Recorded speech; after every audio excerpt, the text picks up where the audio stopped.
हमेशा खोई खोई सी, दोस्तों से भी अलग। मुझे लगा शायद कुछ बुरे दोस्त बन गए या संगति खराब हो।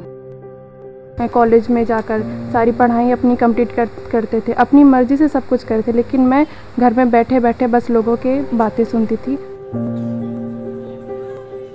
It was shocking. मैं खुद ही सोच रही थी कि क्या हो गया मेरी बच्ची को।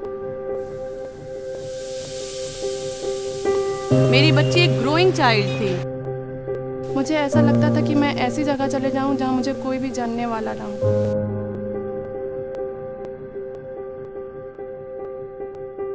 मुझे हंसी की आवाज़ सुनाई देती है, ऐसा लगता है लोग मुझ पे हंस रहे हैं। मैं जितना इससे बाहर निकलने की कोशिश करता हूँ उतना इसके अंदर फंसता जाता हूँ।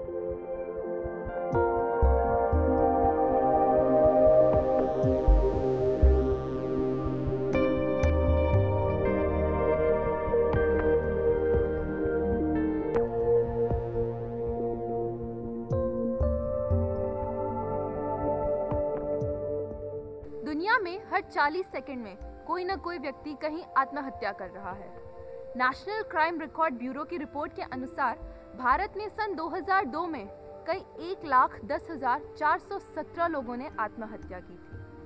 हर 3 सेकंड में कोई न कोई व्यक्ति कहीं अपनी जान लेने की कोशिश कर रहा है। 15 से 45 वर्ष की आयु का वर्ग तेजी से आत्महत्या की तरफ बढ़ रहा है। जानकारों की माने तो यह आंकड़ा सन 2020 तक 15 लाख भी पार कर सकता है। तो आत्महत्या का प्रमुख कारण क्या है? डिप्रेशन, अवसाद, जिसे हम अमूमन अनदेखा कर देते हैं। मैं डिप्रेशन का ट्रीटमेंट पिछले 5 सालों से ले रहा हूँ। जब भी मैं ट्रीटमेंट लेता हूँ तब तक तो मैं सही रहता हूँ। जैसे मैं काउंसलिंग लेना बंद करता हूँ मैं वापस डिप्रेशन में चला जाता हूँ। इसकी वजह शायद ये है कि जो बातें मैं काउंसलर से खुल के कर पाता हूँ वो अपने दोस्त या किसी और के बीच करता हूँ, तो शायद मुझे डर लगता है कि मैं एक मजाक का पात्र न बन जाऊँ। पिछले 2 सालों से मेरा डिप्रेशन का ट्रीटमेंट चल रहा है। मैं पहले बहुत ही ज़्यादा डिप्रेशन में चली गई थी। जब मैं क्लास 4th में था तब मैं चाइल्ड अब्यूज का शिकार हुआ था। मेरे एक मामा जी थे, वो जब भी घर आते थे मेरे लिए बहुत सारे चॉकलेट टॉफ़ियाँ लाते थे। मैं उन्हें पसंद करता था। एक दिन मेरे घर पे कोई नहीं था, वो मुझे स्कूल रिसीव करने आए। रिसीव करने के बाद वो मुझे मार्केट ले गए। मार्केट में बहुत सारी टॉफ़ी टॉयज़ खरीदने के बाद उसके बाद हम लोग घर गए। घर जाने के बाद उन्होंने मुझे सेक्सुअली हरास किया, जिसकी यादें इतनी बुरी हैं कि मैं आज तक भूल नहीं पाता। वो यादें मुझे अंदर से दिमाग की तरफ खोखला करती जा रही हैं।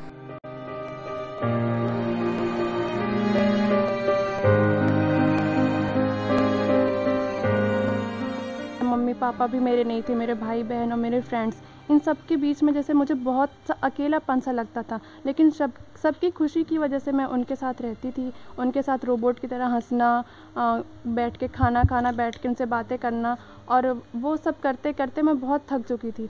मुझे ऐसा लगता था कि मैं ऐसी जगह चले जाऊं जहां मुझे कोई भी जानने वाला ना हो। मैं बहुत दूर जाना चाहती थी। जब भी वो यादें मेरे जहन में आती हैं मुझे अंदर से झकझोर के रख देती हैं। मुझे हंसी की आवाज़ सुनाई देती है, ऐसा लगता है लोग मुझ पे हंस रहे हैं। मैं जितना इससे बाहर निकलने की कोशिश करता हूँ उतना इसके अंदर फंसता जाता हूँ, जिसके कारण मैं लगता हूँ कि मैं सुसाइड कर लूँ। यहाँ तक कि मैंने एक बार सुसाइड अटेम्प्ट किया भी था। मेरे परिवार में मुझसे जब भी कोई कुछ पूछता था मैं बहुत ही ज़्यादा चिड़चिड़ा जाती थी और उनसे बहस करने लगती थी। और ये रोज़ रोज़ का हो गया था कि मैं सबसे लड़ाई करना, उनसे बहसें करना, ये सब चीज़ें और मेरी लाइफ को बहुत ही ज़्यादा कॉम्प्लिकेटेड बना रही हूँ। फ्रेंड्स भी जब भी मुझसे पूछते थे क्या कर रही हो क्या नहीं, तो मैं उनसे भी लड़ के ही बोला करती थी कि और चिड़चिड़ा कर उनसे बोला करती थी कि आखिर मेरे साथ हो क्या रहा है, मुझसे कोई आखिर बात ही क्यों करता है। डिप्रेशन की वजह से मेरे दिमाग में इतना ज़्यादा इफेक्ट पड़ गया था। तो मुझे लगता था कि जैसे कि मैं इस दुनिया के लिए बनी नहीं हूँ, ना मेरे लिए कोई बना है और ना मैं इस दुनिया के लिए। तो कभी कभी मेरे दिमाग में ये भी आता था कि मैं सुसाइड अटेम्प्ट करूँ।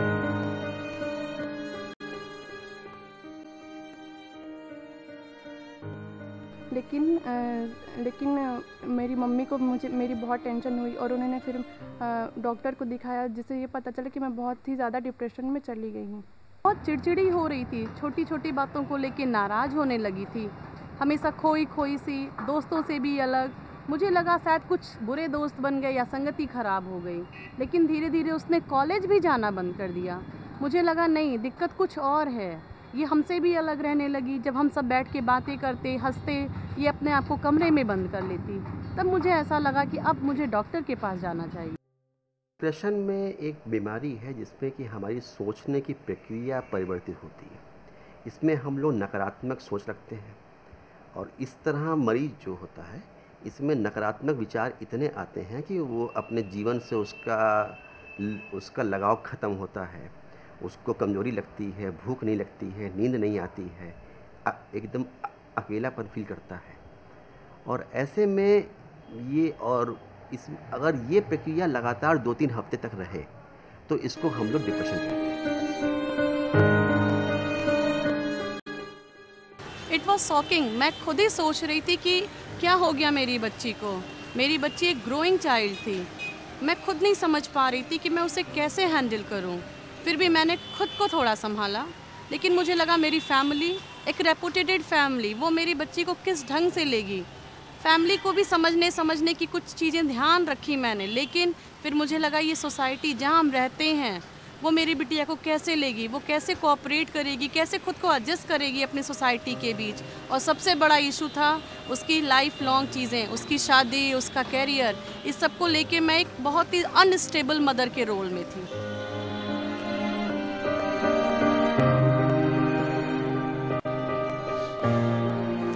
लक्षण जैसे एक युवा है, उसमें उसको भूख नहीं लगती है, नींद नहीं आती है, काम करने का मन नहीं करता है, जीवन बेकार लगता है, किसी से बात करने का मन नहीं करता है। एक मान लीजिए एक बच्चा है, तो बच्चे में उसको स्कूल जाने का मन नहीं करेगा, भूख नहीं लगती है, पढ़ाई में मन नहीं लगता है, छोटी छोटी बात पे वो झगड़ा करता है। यही प्रक्रिया अगर किसी बुजुर्ग में होती है तो उसमें फिर बदन में दर्द कहता है, कुछ बात करने का मन नहीं करता, उसको नींद नहीं आती, भूख नहीं लगती, कमजोरी लगती है। तो डिफरेंट एज में डिफरेंट सिम्टम आपको देखने को मिलेंगे। पर अगर ये सिम्टम लगातार 2-3 हफ्ते तक रह रहे हैं तो आप डॉक्टर से परामर्श करिए।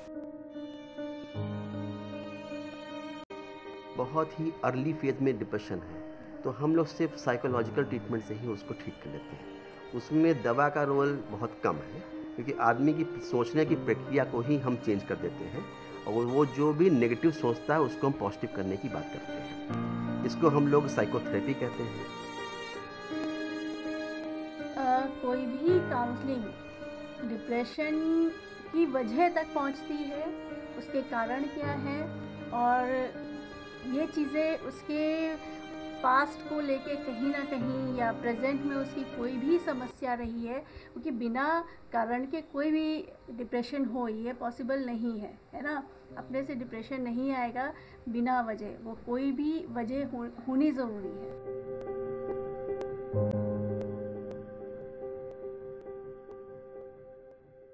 मैं दिल्ली से फ़ैशन डिज़ाइनिंग का कोर्स करना चाहती थी और वहाँ मेरा सिलेक्शन भी हो गया था, लेकिन मेरे पापा को पसंद नहीं था कि मैं दिल्ली में जाकर अपने फ़ैशन डिज़ाइनिंग कोर्स को कंप्लीट करूं। साथ ही जो मेरे साथ मेरे फ्रेंड्स थे उनका उस कॉलेज में एडमिशन हो गया था, सब ने ले लिया था एडमिशन, बस मैं ही बची रह गई थी।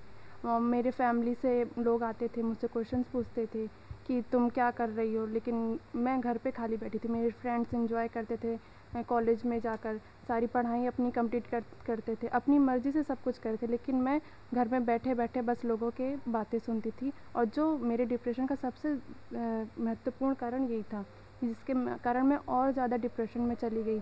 लोगों का आना, घर में पूछना क्या कर रहे हो क्या नहीं, मुझे ऐसा लगता था कि ये सारी चीज़ें जो हैं मेरी लाइफ को और ही ज़्यादा क्रिटिकल बना रही हैं।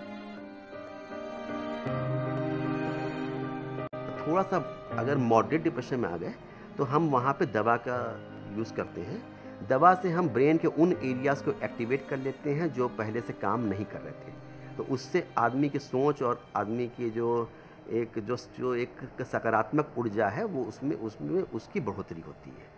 तीसरा ये होता है कि अगर मैं ब्रेन को हम लोग डायरेक्टली स्टिमुलेट भी कर लेते हैं, या तो हम उसमें ECT का यूज़ कर लेते हैं या हम डायरेक्ट ब्रेन स्टिमुलेशन या ट्रांसक्रेनियल मैग्नेटिक जो एक TMS है उसको भी यूज़ करते हैं।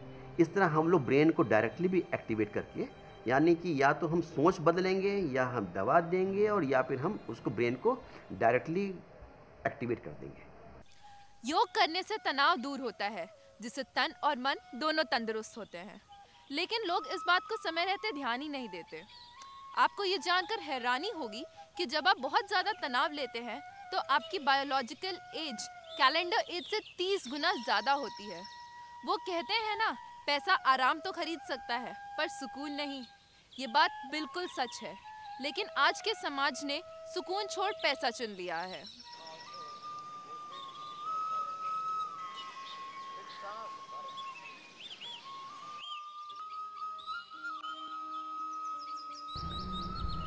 आजकल हम देख रहे हैं पूरी दुनिया में सबसे ज़्यादा डिप्रेशन युवा में उन देशों में है जो इवॉल्व देश कहे जा रहे हैं, जैसे नॉर्थ अमेरिका है या इस तरह से जो भी विकसित हैं। जहाँ पर आबादी कम है, उस देश में एंट्री कम मिल रही है, वहाँ पर इंटरेक्शन आपस में कम है, तो लर्निंग कम है, सीख कम पा रहे हैं, तो उनका टैलेंट बढ़ नहीं रहा है। और वैज्ञानिक संसाधन होने की वजह से अनेक तरह तरह के ऐसे विचारों से उनका मिलन हो रहा है, तो उनकी जो कार्य क्षमता है वो खुल नहीं पा रही है। इसलिए सभी युवा डिप्रेशन में जा रहे हैं। पहले डिप्रेशन होता था बूढ़े लोगों को या 40, 50, 60 के बाद, अब डिप्रेशन बच्चों में हो रहा है। यहाँ तक कि जो प्राइमरी में पढ़ रहे हैं उनको भी डिप्रेशन हो रहा है। तो डिप्रेशन दूर कैसे किया जाए? देखिए, जब हमारी कार्य क्षमता बढ़ने लगती है तो डिप्रेशन दूर हो जाता है, जिसे हम मेडिटेशन कहते हैं। क्रिया योगा इज हाईएस्ट मेडिटेशन। क्रिया योगा प्रूव हो गया है कि ये सबसे बड़ा मेडिटेशन टेक्निक है, जो कम समय में हमें ये अनुभव करा देती है कि कुछ भी असंभव नहीं है। जब हमें ये अनुभव हो जाता है कुछ भी असंभव नहीं, तो डिप्रेशन ख़त्म हो जाता है।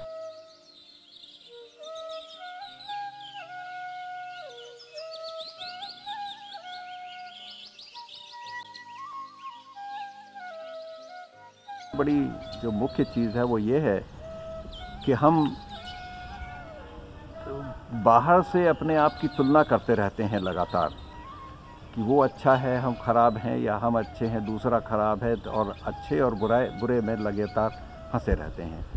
जैसे जैसे हम क्रिया योग की साधना करते जाते हैं वैसे वैसे ये बात समझ में आती है कि जब हम अपने में एकाग्रचित होते हैं, अपने पैर की उंगली से सिर तक जो कुछ हो रहा है वही परमात्मा का स्वरूप है और वही सब कुछ है, तो धीरे धीरे करके जो हमारी मनोवृत्तियाँ बाहर की तरफ भागती रहती थीं और अपने आप की तुलना करती रहती थी दूसरों से, वो अपने आप समाप्त होने लग जाती हैं।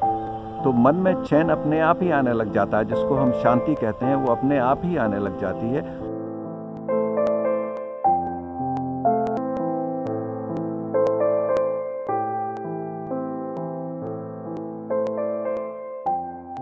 सबसे बड़ी चीज़ है कि समाज अवसाद में घिरे व्यक्तियों की सहायता के लिए बहुत कुछ कर सकता है। सबसे मुख्य काम तो यह है कि समाज उन लोगों का सामाजिकरण, जो आज नई पीढ़ी के सामाजिकरण की बात है, उनको शुरू से ही एक ऐसा परिवेश दिया जाए जिसमें जीतने के साथ साथ हारने को भी एक्सेप्ट किया जाए।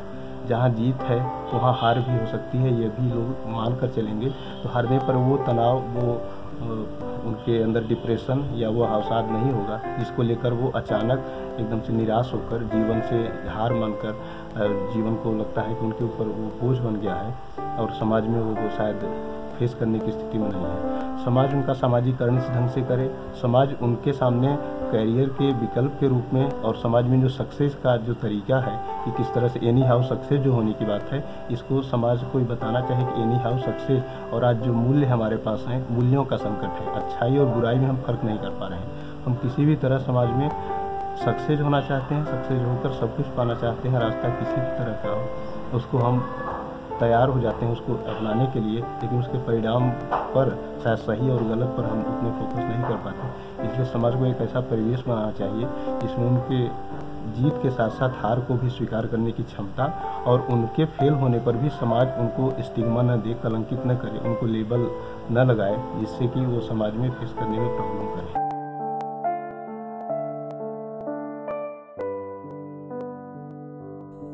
डिप्रेशन कोई लाइलाज बीमारी नहीं, एक सामान्य बीमारी जैसी है जिसका इलाज करने पर बिल्कुल ठीक हो सकती है। किसी डिप्रेशन के पेशेंट को अकेला छोड़ने के बजाय हम उनका साथ दें, उसकी वजह जानने की कोशिश करें। हमें अपने परिवार में, समाज में एक ऐसा स्वस्थ माहौल बनाना चाहिए जिसमें वे अपने आप को अलग ना समझें। आजकल की भागती दौड़ती जिंदगी में अगर थोड़ा सा समय हम अपने लिए निकालें और योगा और एक्सरसाइज जैसी अच्छी चीजें करें तो डिप्रेशन जैसी समस्या आने की नौबत ही नहीं होगी।